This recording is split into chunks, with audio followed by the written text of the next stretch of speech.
대학원에서 강의할 때 학생들한테 한 번씩 풀이해주면 너무 좋아하더라고요. 그래서 이제 여러분 잘 알다시피 제리미 테일러한테 직접 강의를 듣고 배우고 해서 그냥 잠겨놓고 있다가 학생들이 좋아하니까 다시 책을 끄집어내서 정리를 했어요. 해서 계속 해와가지고 지금 이렇게 집단으로 꿈 작업한 팀들은 한 20개 팀 이상 됐을 거고 그래서 이제 마지막으로 여러분들이 잘 훈련 받아가지고 상담사들은 자기 꿈을 분석하는 것도 중요하지만은 내담자의 꿈을 우리가 어떻게 분석을 해서 상담에 적용할 것인가 하는 것이 더 중요하기 때문에 잘 배워서 했으면 좋겠고 방금 이야기 나왔던 나는 꿈을 너무 많이 꿔 그리고 꿈꾸고 나면 왜 이렇게 피곤해 이런 것들이 다 이유가 있어요. 그래서 오늘 그런 이유들도 하나씩 찾아보고 그렇게 하도록 하겠습니다. 자, 책을 펼쳐보세요. 책을 펼쳐가지고 처음에 수면에 대해서 꿈은 언제 꾸죠? 잠을 잘 때 꾸죠. 그죠? 수면에 종류가 있어요. 수면이 이제 종류가 크게는 두 가지예요. 네. 한 가지는 렘 수면. 렘 수면은 여러분들 깊이 잠들지 않은 걸 말해요. 가수면이라고 표현을 합니다. 그래서 왜 렘 수면을 하냐면은 거기에 약자가 있죠. Rapid Eye Movement. 눈알이 막 빨리빨리 움직이는 거야. 그러니까 이게 깊이 잠들지 않는 상태에서 눈알이 빨리빨리 움직이는 것을 렘 수면이라고 명칭을 한 거야. 그러면은 눈알이 안 움직이고 깊이 잠드는 것을 난렘 수면이라고 해요. 그래서 렘 수면은 여러분들 몇 페이지냐면은 6페이지 보세요. 6페이지. 6페이지 위에 이렇게 색칠을 해놓은 부분이 렘 수면이고 그다고 난렘 수면은 1단계, 2단계, 3단계, 4단계 이렇게 내려가요. 그러니까 난렘 수면 때는 꿈을 안 꿔, 잘 안 꿔, 거의. 깊이. 그러니까 통상 이제 처음에 여러분들이 잠이 들면은 깊이 들어가요. 4단계까지 쑥 들어가 버려요. 그래서 처음에 잠들었을 때는 얻고 가도 몰라. 깊이 잠들어서. 그러다가 한 90분 정도 주기로 다시 깨어나요. 깨어난다는 것이 벌떡 깨어나는 것이 아니고 거의 깨어난 상태까지 올라와요. 그 상태를 렘 수면이라고 해요. 그런 것이 밤에 하면 서너 번 정도 반복이 돼요. 그러니까 꿈을 많이 꾼다는 것은 렘 수면 상태가 많다는 걸 의미하겠죠. 그러면 깊이 잠을 못 들었다. 그래서 자고 나면 피곤한 거예요. 그래서 이제 그런 부분들은 나중에 한번 읽어보세요. 책 내용들은 읽어보시고 그 상태다. 가면 상태에서 꿈을 꾼다. 그걸 기억하시면은 여러분들이 왜 어떤 사람 나는 꿈을 안 꾸는 게 아니시고 다 꾸죠. 자, 꿈에 대한 이해를 한번 봅시다. 첫 번째, 꿈은 사람들이 되게 꿈에 대해서 관심이 많아요. 그래서 때로는 그날 하루의 기분을 좌우하기도 해요. 막 이렇게 악몽을 꾸고 나면은 너무 기분 나쁜 거야. 그리고 어떨 때는 꿈꾸는데 너무 해피해. 잘 될 것 같아. 무슨 일이든지. 그래서 꿈이 하루의 기분을 좌우해요. 또 어떨 때는 그 꿈을 통해서 중요한 결정을 하고 싶어 하는 거야. 그래서 나는 이거 결정하고 싶어. 이렇게 할 거야. 이번에 꿈을 이렇게 꾸으니까 이렇게 할 거야. 나는 악몽을 꾸으니까 안 할 거야. 이렇게 중요한 결정을 하기도 합니다. 그런 부분을 여러분 좀 읽어보시고 쭉 하고 이제 프로이드 같은 경우는 무의식을 우리 기억과 욕구를 저장하는 정신의 일부로 확인한 최초의 학계. 무의식을 발견한 거야. 저는 프로이드가 너무 좋은 게 뭐냐면은 우리가 의식 말고 무의식이 있다는 것. 또 그 무의식은 엄청난 지혜의 창고라는 것. 이것이 프로이드에게 굉장히 중요한 요소예요. 그리고 꿈에 이제 여러분들이 그 뒤에 이제 융도 있고 융은 이제 나중에 읽어보시고 뒤에 차차차 나오니까 넘어갈게요. 왜냐하면 여러분들이 이걸 내용을 가지고 자꾸 책 읽고 할 시간이 없어. 그냥 중요한 것은 분석을 하는 게 중요한 거니까 넘어갈게요. 자, 자각몽이라는 것이 스스로 꿈을 꾸면서 내가 지금 꿈꾸고 있어. 인셉션이라는 영화가 있어요. 그걸 영화를 한번 보세요. 그러면은 막 꿈속에 들어가서 막 싸우기도 하고 막 이렇게 하는 그 이야기가 자각몽이에요. 그다음에 왜 꿈을 꾸느냐? 이제 대부분 현실 세계 여러분들의 현실 세계의 기억들이 단편인지 미래를 암시하는 건지 여러 가지 이야기들이 있어요. 근데 거기 프로이드 보세요. 프로이드는 맨 마지막 단락에 10페이지 꿈이란 어떤 의미를 내포하는 것이라는 주장도 있지만 낮 동안에 우리가 받아들이는 정보를 처리하는 과정에서 발생하는 부가물이라는 주장도 있다.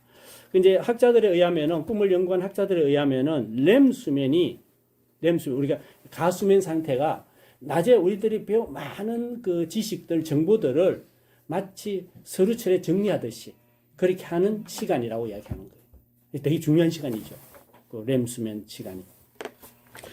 자, 11페이지 오른쪽에 보세요. 그래서 꿈 분석을 통해서 우리는 꿈을 통해서 자신의 미래에 일어날 일을 알게 한다.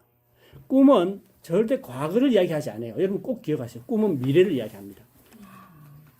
그래서 항상 꿈을 분석할 때는 그 꿈이 언제 꾼는지가 중요해요. 왜요? 그날부터 시작해서 미래에 일어날 일을 내한테 이야기해 주는 것이 꿈이기 때문에. 그래서 현재 꿈이 이제 주로 현재 자신이 갈등하고 있는 문제에 대해서 이야기를 해주는 경우도 많아요. 그러니까 여러분들 예를 들어서 내담자하고 굉장한 갈등 속에 상담자가 막 내담자가 너무 속을 썩이가 막 힘들어 죽겠어. 그러면 그날 밤에 꿈꿀 확률이 높아요. 그래서 그 꿈이 그러면 갈등을 왜 꾸게 하느냐? 그것을 해결할 길을 제시해 주고 싶은 거예요. 누가? 내 무의식이. 여러분의 무의식은 여러분의 의식 세계보다 훨씬 많은 지식을 가지고 있어요. 그래서 의식 세계에게 이야기해 주고 싶은데 이야기해 줄 길이 두 가지밖에 없어요. 하나는 직관, 직감이라고도 표현해요. 또 한 가지는 꿈이에요. 직감이 뭔지 여러분 아시죠? 직감, 이렇게 길을 가다가 내가 여기서 좀 뭘 사고 싶어. 내가 뭐 사고 싶은, 예를 들어서 어떤 사람이 미국의 그 심리학자가 일본 도쿄에 갔는데 자기가 이거 돼지고기를 가지고 요리를 하고 싶어서 도쿄 시내에 나간 거예요. 나가서 이렇게 쭉 걸어가는데 이 마트에 들어가고 싶은 마음이 확 들어간 거예요. 그래서 그 마트에 들어갔어요. 들어갔더니 그때 돼지고기가 미끼 상품이었어요. 굉장히 싸게 팔은 거예요. 그래서 그 사람이 그걸 사가지고 와서 책에다 그걸 기록해놨어요. 직관에 대해서. 그래서 직관은 미래를 이야기하는 거예요. 그죠? 가까운 미래는 통상 직관으로 나와요. 그래서 여러분 운전하실 때에 운전하다가 고속도로가 됐건 어디가 됐건 하여튼 운전하다가 뭔가 갑자기 가슴이 답답해지고 뭔가 불안이 올라오고 하면 어떻게 해야 돼요? 속도를 낮춰야 돼요. 속도를 늦추고 그리고 내 주변에 뭐가 없는지 살펴보셔야 돼요. 그게 직관이에요. 직감이라기도 하고. 제가 옛날에 전라도 강주로 이제 사업 때문에 내려갈 때가 있었어요. 한 번은 여산 휴게소라고 있어요. 지금도 있는지 모르겠는데 여산 휴게소라고 있어요. 내가 젊은 시절에는 지금처럼 고속도로가 많지 않아서 경부선하고 호남선 두 개밖에 없어. 호남선 타고 쭉 내려가는데 여산 휴게소 식사를 하고 이제 조금 지나가면 이렇게 커브 도는 데 있어요. 옛날에 이 커브 도는데 꼭 경찰들이 지켜가지고 딱지를 뗐어. 근데 그 커브 돌기 전에 기분이 이상한 거 있죠. 이렇게 아주 기분이 이상한 그런 느낌. 그래서 1차선에 가던 차를 2차선으로 빼고 서서히 한 시속 80으로 늦췄어요. 이건 내 앞에 추월을 많이 해갔잖아요. 그 커브를 돌고 조금 한 5분 정도 갔는데 건너편 차선에서 대형 컨테이너 있죠. 컨테이너가 이쪽 우리 차선을 넘어간 거예요. 내 앞에 추월했던 차들이 거기 가서 충돌한 차가 몇 대가 있는 거예요. 그걸 지나고 나니까 마음이 편안해지고. 이게 직감이에요. 직감. 이것이 누구나 있어요. 그러니까 여러분들이 그걸 잘 이렇게 민감해지면은 그걸 찾아낼 수 있는 거예요. 그럼 미래에 일어나는 일이죠. 그죠? 좀 더 먼 미래는 꿈으로 나타나요. 더 먼 미래도 이제 꿈을 꾸게 돼요. 그래서 이 두 가지를 보는 거예요. 융은 여러분들이 꿈을 적어온 분들은 아마 여기에 대해서 내 말에 동의를 할 거야. 또 앞으로 꿈 분석을 하면 틀림없이 맞아 이렇게 할 거예요. 그리고 꿈은 과거를 해석하시면 안 돼요. 반드시 미래에 일어날 것으로 해석을 가셔야 돼요. 내담자도 마찬가지, 여러분 자신도 마찬가지. 그리고 이제 그러다 보면은 내가 이걸 해결을 어떻게 할 것인지, 예를 들어서 갈등이 생긴 문제는 어떻게 해결할 것인지, 또 내한테 어떤 유익이 될 것인지를 이제 여러분들이 꿈을 통해서 하는 거예요. 꿈 분석에 대한 연구는 밑에 보세요. 프로이드가 무의식에 대해서 했어요. 프로이드는 이 두 가지로 진행해서 하나는 자유연상, 하나는 상징. 프로이드는 자꾸 성을 가지고 자꾸 해석을 하려고 해가지고 이제 융은 꼭 그것만 그런 게 아니다 하면서 융은 어떻게 했어요? 집단 무의식과 원형일에 대해서 또 예지력에 대해서 그러니까 상징을 되게 많이 중요시했어요. 상징. 아까 이제 상징을 중요시하는 거예요. 상징은 크게 두 가지 상징이 있어요. 여러분들이 그 집단 무의식이라고 들어보셨죠? 네. 집단 무의식이 뭐예요? 그 집단이 가지고 있는 무의식적인 어떤 해석을 하는 것이잖아요. 그러니까 예를 들면은 우리 한국 사람들에게 있어서 돼지는 어떤 복이라는 상징을 가지죠. 그죠? 이 한국이라는 집단에 의해서 돼지는 복인 거야. 근데 만약에 유대인들이나 이슬람인들에게 돼지는 뭐예요?